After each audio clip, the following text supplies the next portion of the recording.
Alors maintenant, pareil pour les parfums. Regardez, puisqu'on en est là, je sais que vous n'avez pas posé la question des parfums, mais puisqu'on en est là, je vous donne l'exemple du parfum. Les parfums d'abord, à ce qui paraît, ça j'ai pas vérifié, mais c'est très possible que ce soit vrai. J'ai entendu ça au nom d'un rap très sérieux. À ce qui paraît aujourd'hui, 99,9% des parfums, il n'y a pas de khametz dedans, c'est complètement du chimique. Il n'y a pas de khametz, il n'y a pas d'alcool avec du khametz. Mais disons qu'il y a de l'alcool, disons qu'à l'époque, dans les parfums, il y avait un peu d'alcool. Ok? Maintenant, l'alcool qui est dedans, il n'est pas comestible. Vous avez déjà essayé de goûter du parfum, n'essayez pas. Il n'est pas comestible, il n'a pas un bon goût.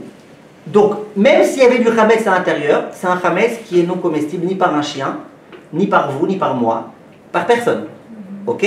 Quand, à l'entrée de Pessah, un khametz, on statue qu'il n'est pas comestible par un chien c'est une façon de parler, mais ça veut dire par personne, même pas par un chien, oui, qu'est-ce qui se passe? Eh ben, il n'y a pas de problème, j'ai même pas besoin de le vendre, j'ai même pas besoin de le vendre. Ah, mais c'est du khametz, oui, mais il n'est pas comestible. On peut l'utiliser aussi. À la rigueur, voilà, à la rigueur, on pourrait même l'utiliser. Maintenant, regardez.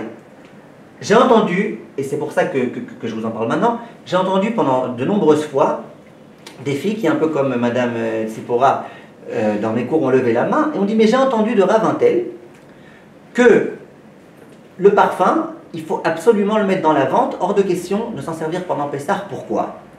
Parce qu'il paraît qu'il y a certains pays, en Pologne ou ailleurs, où il y a des alcoolos qui, quelquefois, quand ils n'ont plus la moindre goutte d'alcool, et bien la seule chose qui leur reste, c'est de boire le parfum de leur femme. Genre, ils n'ont pas d'argent pour acheter de l'alcool, mais le parfum à 2000 € de leur femme, ça.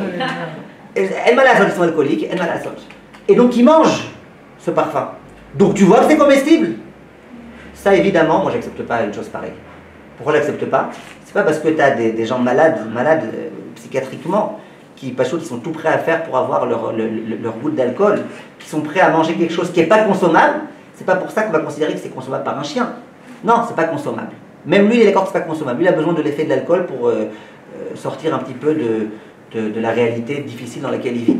Mais ça ne devient pas comestible. Donc, c'est pas comestible. Maintenant, est-ce que cet alcoolique-là, vous lui autoriserez à Pessah, si vous posez la question? Est-ce que vous lui autoriserez à boire son parfum? Non. Comment ça s'appelle? Et ça, c'est interdit. Mais moi, qui m'en sers pas du tout en tant que je veux le khametz qui est dedans, elle dit pas rien. Comprenez?